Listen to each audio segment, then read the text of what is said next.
You know the feeling. You slept 8 hours and woke up tired anyway.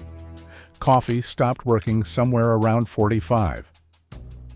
Your doctor called it normal aging and sent you home with a pamphlet about multivitamins. But here is what your doctor never mentioned. Ancient medical systems on 3 separate continents documented plant compounds that reverse this exact type of exhaustion. Modern clinical trials confirmed they work, yet the average Western pharmacy stocks none of them. And by the end of this video, you will know every single one of them, where they grow, what they do inside your cells, and the exposed reason that no one in the supplement aisle ever told you they existed.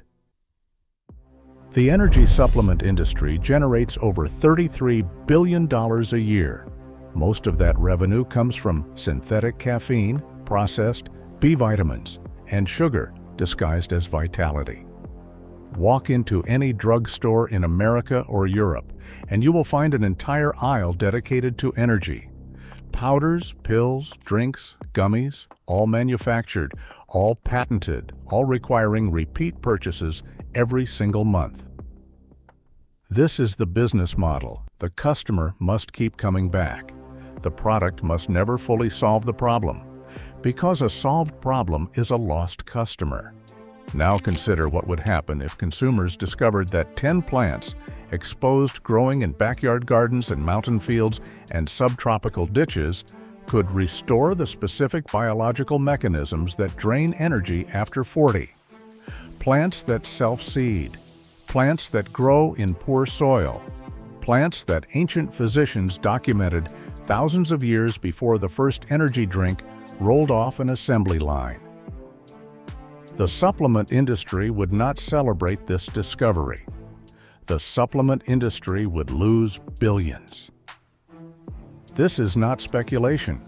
This is economics, and the economics explain everything. The story begins in the Soviet Union during the Cold War. Behind closed doors in military research facilities across Siberia, Soviet scientists were running classified experiments on soldiers, Olympic athletes, and factory workers. The goal was simple: find natural compounds that increase endurance, reduce fatigue, and sharpen mental performance without pharmaceutical side effects. They needed their people to outperform the West, and they found what they were looking for growing wild in the frozen ground. The first plant grew across Arctic tundra and high mountain ridges from Scandinavia to Central Asia. Vikings carried it on raids.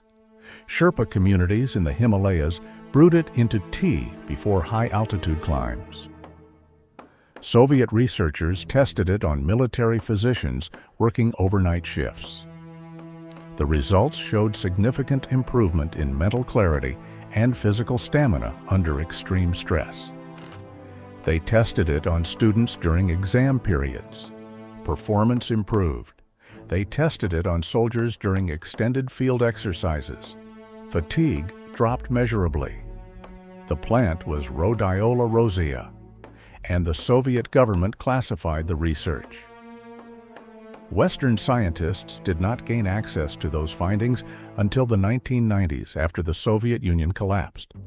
By then, the Western energy market had already been built around caffeine and synthetic stimulants. Rhodiola arrived decades too late to threaten the established industry, not because it failed, because it was locked behind a language barrier and a political wall for 40 years. But rhodiola was not the only plant the Soviets found. While Soviet military research highlighted its potential to reduce fatigue, modern clinical studies show its active compounds, rosavins and salidroside, work by modulating the hypothalamic pituitary adrenal axis. Deep in Siberian forests, they also harvested Eleutherococcus senticosus, commonly known as Siberian ginseng. However, because both plants are strong adaptogens, they are not suitable for everyone.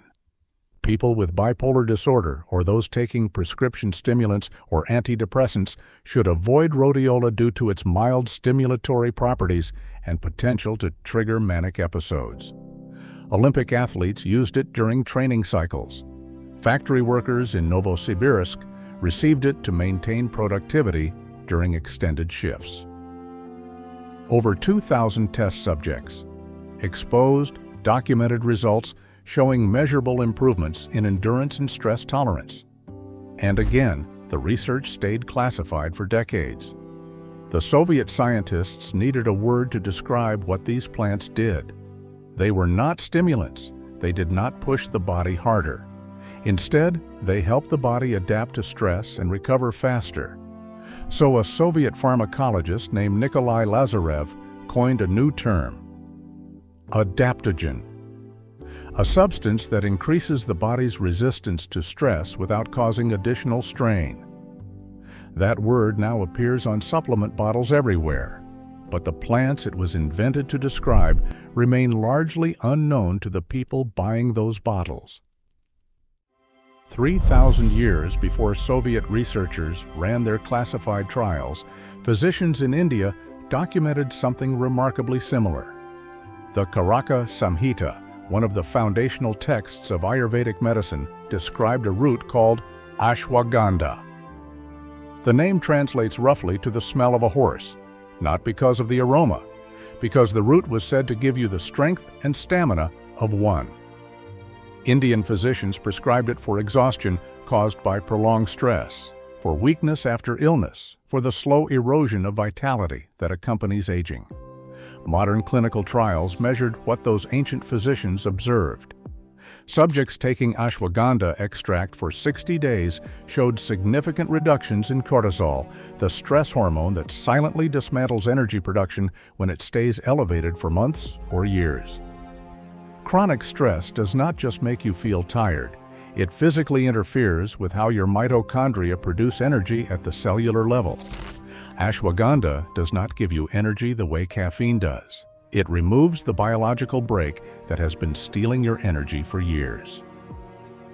Today, ashwagandha extract is a billion-dollar supplement category in the West, sold in capsules at enormous markup, marketed with sleek branding and influencer endorsements. The plant itself grows in poor, dry soil across India, the Middle East, and parts of Africa. It tolerates drought. It tolerates neglect. A single planting can produce harvests for years, but the capsule industry does not mention this. Because a customer who grows the plant stops buying the capsule. In the same tradition, another plant sits quietly on the doorstep of hundreds of millions of Indian homes. Holy basil. Tulsi, described in the Rig Veda, one of the oldest texts in any living language. Indian families grow it not as decoration, but as a sacred medicinal presence. Clinical trials lasting 6 weeks showed measurable improvement in fatigue, stress symptoms, and sleep quality. The plant grows in a pot on a windowsill. It costs almost nothing to maintain, and it addresses the exact symptoms that drive millions of Westerners to spend hundreds of dollars a year on sleep aids and energy supplements combined. Then there is the berry that emperors hoarded. In Imperial China, schisandra berries were so valued that harvesting them without authorization carried serious punishment. The berry simultaneously addresses mental fog and physical exhaustion through mechanisms that pharmaceutical companies have spent billions trying to replicate with synthetic compounds. Russian military researchers studied schisandra in parallel with their adaptogen program. Korean traditional medicine documented it centuries earlier. 3 nations, 3 independent research traditions, all converging on the same small red berry. All confirming the same results. 5 plants, 3 continents, over 2,000 years of documented use. All targeting the same biological system, the stress and cortisol axis that quietly drains energy from aging bodies. All confirmed by modern clinical evidence. All virtually unknown to the average Western consumer spending hundreds of dollars a year on caffeine and synthetic stimulants. This is not a gap in knowledge. This is a gap in funding. Research follows money. Money follows patents. These plants cannot be patented, so the research never reached you. But even if you restored the stress axis completely, there is a deeper layer. Below the hormones and the cortisol sits the cellular machinery itself. The mitochondria, the actual power generators inside every cell in your body, and their output declines with age.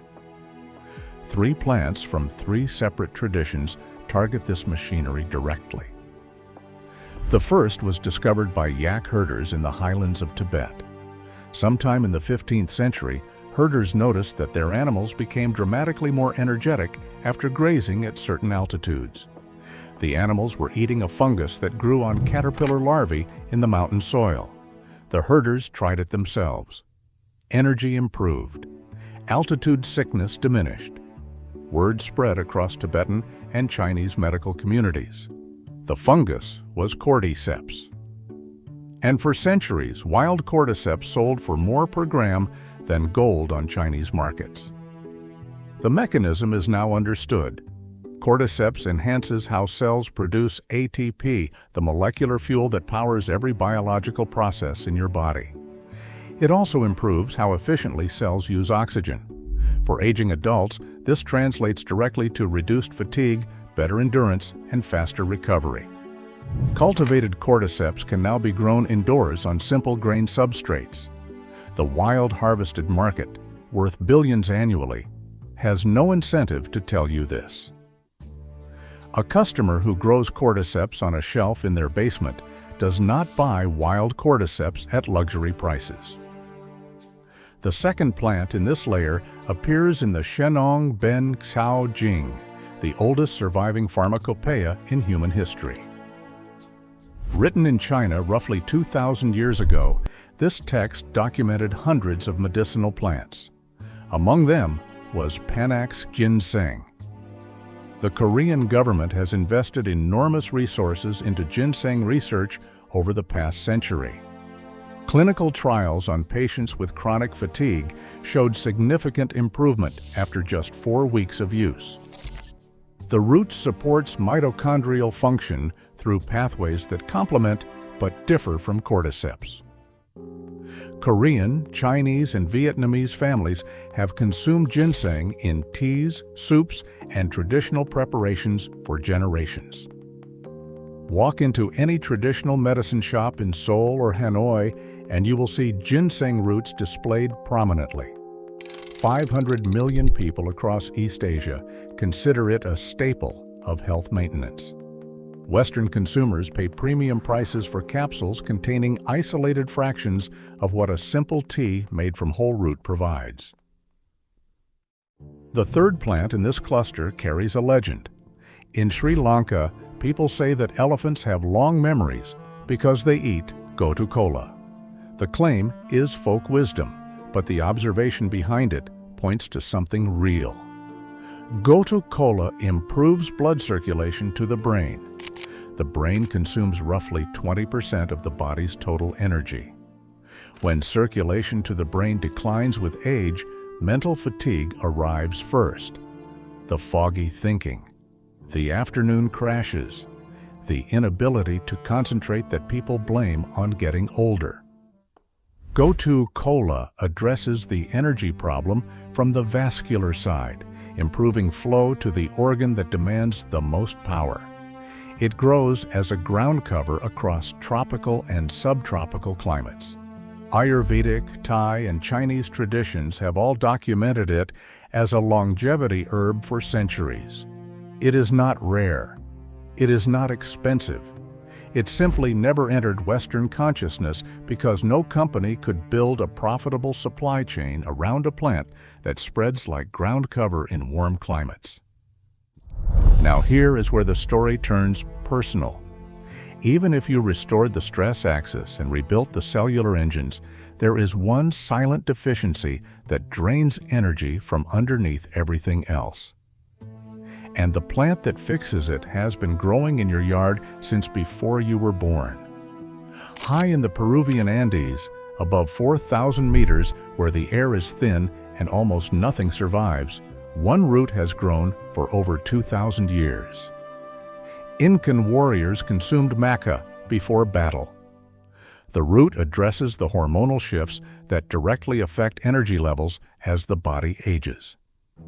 Both men and women experience these shifts after 50. The fatigue that follows is real, measurable, and almost never attributed to its actual cause. In the early 2000s, foreign pharmaceutical companies attempted to patent maca, a plant that Peruvian indigenous communities had cultivated and documented for over 2 millennia. Peru fought back in international courts. The attempted theft of traditional knowledge was exposed and blocked. But the episode reveals the economic pattern perfectly. When an ancient plant proves valuable, the first instinct of industrial systems is not to share the knowledge. It is to own it. And then there is nettle. This is the one that will sting, not just your skin, your conscience. Nettle grows across North America, Europe, and large parts of Asia. It lines ditches, fills vacant lots, spreads along fences and garden edges. Most people know it only for its sharp sting on bare skin. Gardeners rip it out by the handful every spring. They bag it, curse it, and throw it in the compost without a second thought. But nettle leaf contains non-heme iron, the plant-based form of iron that our bodies absorb less efficiently than the heme iron found in red meat. While nettle is exceptionally nutrient-dense, you must consume it alongside vitamin C to enhance its absorption. Furthermore, adults over 50, especially postmenopausal women and men, should never supplement with iron, even from rich plant sources, without a doctor's blood test confirming deficiency. Excess iron cannot be easily excreted by the body and can accumulate dangerously in your organs, a condition known as iron overload or hemochromatosis. The symptoms look exactly like aging: tiredness that sleep does not fix, brain fog, low motivation, shortness of breath on stairs.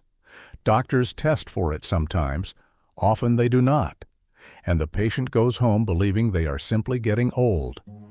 Over 1,000 years ago, Anglo-Saxon healers in England compiled the 9 Herbs Charm. It listed the 9 most powerful medicinal plants known to their civilization.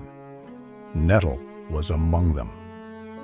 For centuries across northern Europe, families gathered nettle every spring as a tonic to restore strength after long winters. Then industrial agriculture arrived. Nettle was reclassified as a weed. 3 generations later, people spend money on iron supplements in plastic bottles while pulling free iron out of their gardens and dropping it in the trash. You have probably done this yourself. Last spring. Maybe the spring before that. The plant was right there. The iron was right there. And you threw it away because nobody told you what it was. 10 plants, 5 continents of traditional use, thousands of years of clinical observation confirmed by modern research. Exposed, growing in mountain soil and Siberian forests and backyard gardens and window pots and roadside ditches. Every single one of them addresses a specific, documented mechanism behind age-related fatigue.